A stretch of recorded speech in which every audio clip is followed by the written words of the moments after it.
ಅಜ್ಜಿ ಹೇಳಿಕೊಟ್ಟಂತಹ ಈ ಮನೆಮದ್ದು ಹಿಮ್ಮಡಿ ಹೊಡೆತಕ್ಕೆ ಹೇಳಿ ಮಾಡಿಸಿದಂತಿದೆ. ನಮ್ಮ ಕಡೆ ಇನ್ನೂ ಕೂಡ ಚಳಿ ಬಿಟ್ಟಿಲ್ಲ ಆಯ್ತಾ. ನೋಡಿ ಹೇಗೆ ಮೈಂದು ಕಾಣ್ತುಂಟು ಎಲ್ಲ ಕಡೆಯಲ್ಲಿ. ಈ ಚಳಿಗೆ ಹೆಚ್ಚಿನವರಿಗೆ ಕಾಡುವ ಸಮಸ್ಯೆ ಅಂತ ಹೇಳಿದ್ರೆ ಹಿಮ್ಮಡಿ ಒಡೆಯುವ ಸಮಸ್ಯೆ. ಹೆಚ್ಚಿನವರು ನನಗೆ ಕಮೆಂಟ್ನಲ್ಲಿ ಹೇಳ್ತಾ ಇದ್ರು ಹಿಮ್ಮಡಿ ಒಡೆಯುವ ಸಮಸ್ಯೆಗೆ ಏನಾದರೂ ಒಂದು ಮನೆಮದ್ದು ಮಾಡಿ ತೋರಿಸಿ ಅಂತ ಹೇಳಿ. ನಾನು ಅದಕ್ಕೆ ಇವತ್ತು ನನ್ನ ಅಜ್ಜಿ ಹೇಳಿಕೊಟ್ಟಂತಹ ಒಂದು ಒಳ್ಳೆ ಮನೆಮದ್ದು ಮಾಡ್ತಾ ಇದ್ದೇನೆ. ಹೇಗೆ ಅಂತ ಹೇಳಿ ಇವತ್ತಿನ ವಿಡಿಯೋದಲ್ಲಿ ನೋಡುವ. ವಿಡಿಯೋ ಸ್ಟಾರ್ಟ್ ಮಾಡುವ. ನಾನು Asha Udupa Kateel. Welcome back to Karavali mirror.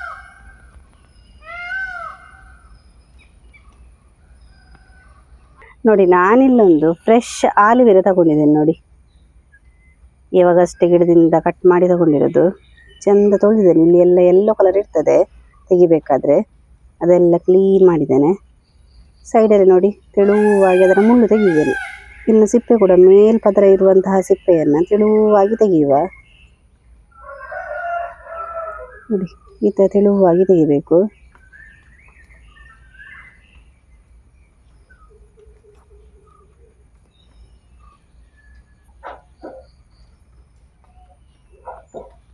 ಒಂದೇ ಸಲ ಈ ಥರ ತೆಗೆದ್ರೆ ಆಯಿತು. ನೋಡಿ ಇಡೀ ಸಿಪ್ಪೆ ಬಂತು. ನೋಡಿ ಸಿಪ್ಪೆ ತೆಗೆದಾದ ನಂತರ ಒಂದು ಸ್ಪೂನ್ ಇಟ್ಕೊಂಡು ಈ ಥರ ಈ ಆಲೂವೆರಾನ ತೆಗಿಬೇಕು. ನಮಗೆ ಆಲೂವೆರಾ ಮಾತ್ರ ಫ್ರೆಶ್ ಸಿಗಬೇಕು. ಚೆಂದ ತೊಳೆದ್ರೆ ಉಂಟಲ್ಲ ಈ ಥರ ಕ್ಲೀನಾಗಿ ಟ್ರಾನ್ಸ್ಪರೆಂಟ್ ಥರ ಸಿಗ್ತದೆ. ನೋಡಿ ಈ ಥರ ಸಿಗಬೇಕು. ನಾನು ಆಲೂವೆರಾನ ಸ್ವಲ್ಪ ಕೂಡ ವೇಸ್ಟ್ ಮಾಡೋದಿಲ್ಲ. ಹಾಗೆ ಎಷ್ಟಾಗ್ತದೆ ಅಷ್ಟು ಸ್ಪೂನಲ್ಲಿ ಈ ಥರ ತೆಗಿಬೇಕು. ಇಷ್ಟು ಆಲೂವೆರಾ ಸಿಕ್ಕಿತ್ತು ಒಂದು ಎಸಳಲ್ಲಿ. ನೋಡಿ ಈ ಥರ ನಮಗೆ ಇಡೀ ಆಲೂವೆರಾ ಬೇಡ, ಇಲ್ಲಿ ಚೆಂದ ಕಲಸುವ. ಆವಾಗ ಸಣ್ಣ ಆಗ್ತದೆ.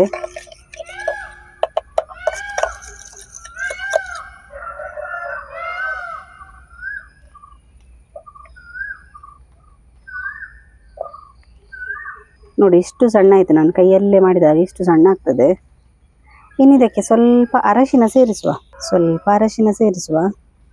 ಒಂದು ಅರ್ಧ ಸ್ಪೂನ್ ಆಗುವಷ್ಟು ಅರಶಿನ ಹಾಕಿದೆ ನಾನು. ಆಲೂವೆರಾ ಅರಶಿನ ಎಲ್ಲ ಕೂಡ ಸರಿ ಮಿಕ್ಸ್ ಆಗಬೇಕು.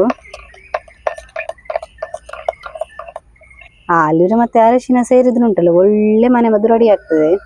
ನಮ್ಮ ಕಾಲಿನ ಹಿಮ್ಮಡಿ ನೋವಿಗೆಲ್ಲ ಹೇಳಿ ಮಾಡಿದ ಮನೆಮದ್ದು ಇದು. ಆಲೂವೆರಾ ಅರಶಿನ ಎರಡು ಕೂಡ ಸರಿಯಾಗಿ ಮಿಕ್ಸ್ ಆಯಿತು. ಇಷ್ಟಾದರೆ ಸಾಕು. ನೋಡಿ ನಾನಿಲ್ಲಿ ಸ್ವಲ್ಪ ನೀರನ್ನು ಬಿಸಿ ಮಾಡ್ತಾ ಇದ್ದೇನೆ. ಅದಕ್ಕೆ ಕಲ್ಲುಪ್ಪು ಹಾಕ್ತಿದ್ದೇನೆ. ನೋಡಿ ನಮ್ಮ ಮನೆಮದ್ದಿಗೆಲ್ಲ ಉಂಟಲ್ಲ ಈ ಹೊಡೆಯುಪ್ಪನ್ನೇ ಯೂಸ್ ಮಾಡೋದಿಲ್ಲ ಹೆಚ್ಚಾಗಿ. ಈ ಥರ ಕಲ್ಲುಪ್ಪನ್ನೇ ಯೂಸ್ ಮಾಡ್ತೇವೆ. ಒಂದು ಚಮಚದಷ್ಟು ಕಲ್ಲುಪ್ಪಿದೆ, ಅದನ್ನು ಸೇರಿಸ್ತೇನೆ. ಕಲ್ಲುಪ್ಪು ಸ್ವಲ್ಪ ಕರಗಲಿ, ಆವಾಗ ನೀರು ಕೂಡ ಸ್ವಲ್ಪ ಬೆಚ್ಚಗಾಗ್ತದೆ. ಅಷ್ಟಾದರೆ ಸಾಕು ನಮಗೆ. ಉಪ್ಪೆಲ್ಲ ಕರಗ್ತಾ ಬಂದಿದೆ. ಇಷ್ಟಾದರೆ ಸಾಕು. ನೀರು ಕೂಡ ಉಗುರು ಬೆಚ್ಚಗಾಯಿತು. ಇನ್ನು ಇದನ್ನು ತೆಗೆಯುವ.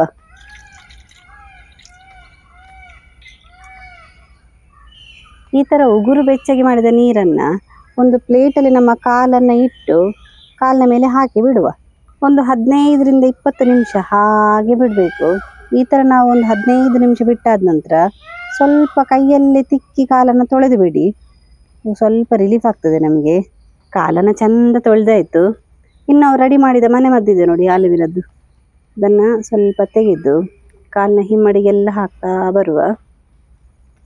ಈ ಮನೆಮದ್ದು ಹೆಚ್ಚಾಗಿ ಈ ಹಿಮ್ಮಡಿ ಒಡೆದಿರೋದಕ್ಕೆ, ಈ ತುಂಬ ಚಳಿಗೆ ಕಾಲು ಫುಲ್ ಹಿಮ್ಮಡಿ ಉಂಟಲ್ಲ ಸೀಲಾಗಿರ್ತದೆ ಅಂಥವ್ರಿಗೆ ಒಳ್ಳೆ ಮನೆಮದ್ದಿದ್ದು. ನಾನು ಈ ಥರ ಜಸ್ಟ್ ತೋರಿಸೋದು ಮಾತ್ರ, ನನಗೆ ಇಲ್ಲಿ ಹಿಮ್ಮಡಿ ಒಡೆದಿಲ್ಲ. ನೋಡಿ ಈ ಥರ ಮಾಡಿ ಹಾಕೋಬೇಕಂತ ಹೇಳಿ ತೋರಿಸೋದಕ್ಕೋಸ್ಕರ ನಾನು ಈ ಥರ ಮಾಡ್ತಾ ಇದ್ದೇನೆ. ನೋಡಿ ಹೀಗೆ ನಾವು ಫುಲ್ ಅಂಟಿಸಿ ಬಿಟ್ಟರೆ ಆಯಿತು. ಸ್ವಲ್ಪ ಹೊತ್ತಿಗೆ ಅದು ಡ್ರೈ ಆಗ್ತದೆ. ಒಂದು 15 ದಿವಸ ಮಾಡಿದರೆ ಸಾಕು, ಫುಲ್ ಒಡೆಯೋದು ನಿಲ್ತದೆ. ಚಳಿಗಂತೂ ಭಾರಿ ಒಡೆಯುವ ಸಮಸ್ಯೆ ಇರ್ತದೆ ಹೆಚ್ಚಿನವರಿಗೆ. ನಮ್ಮ ಕಡೆ ತುಂಬ ಚಳಿ, ಅಂದರೆ ಈ ಗದ್ದೆ ಸೈಡಲ್ಲೆಲ್ಲ ತುಂಬ ಚಳಿ ಇರ್ತದೆ ನೋಡಿ. ಅಂಥವರಿಗೆಲ್ಲ ಈ ಮನೆಮದ್ದು ಒಳ್ಳೆ ಯೂಸ್ ಆಗ್ತದೆ. ಹೀಗೆ ಹಚ್ಚಿ ಬಿಟ್ಟರೆ ಆಯಿತು. ಒಂದು 10 ನಿಮಿಷಕ್ಕೆ ಫುಲ್ಲು ಡ್ರೈ ಆಗ್ತದೆ. ನಮ್ಮ ಹಿಮ್ಮಡಿ ನೋವು ಹಾಗೆಯೇ ಒಡೆಯುವಂತಹ ಸಮಸ್ಯೆಗೆ ನಾನಿವತ್ತು ಒಳ್ಳೆ ಮನೆಮದ್ದು ಮಾಡಿ ತೋರಿಸಿದೆ. ನಿಮಗೆ ಕೂಡ ಇಷ್ಟ ಆಗಿರ್ಬೋದು ಅಂತೇಳಿ ನಾನು ಅನ್ಕೋತೇನೆ. ನೀವು ಕೂಡ ಮನೆಯಲ್ಲಿ ತಪ್ಪದೆ ಟ್ರೈ ಮಾಡಿ. ಹಾಗೆಯೇ ಹೇಗೆ ರಿಸಲ್ಟ್ ಕೊಟ್ಟಿದೆ ಅಂತ ಹೇಳಿ ನನಗೆ ಕಮೆಂಟ್ ಮೂಲಕ ತಿಳಿಸಿ. ನಾವು ಈ ಥರ ಇಂಟ್ರೆಸ್ಟಿಂಗ್ ವಿಡಿಯೋದೊಂದಿಗೆ ಮುಂದೆ ಕೂಡ ಸಿಗ್ತಾ ಇರ್ತೇವೆ. Thank you.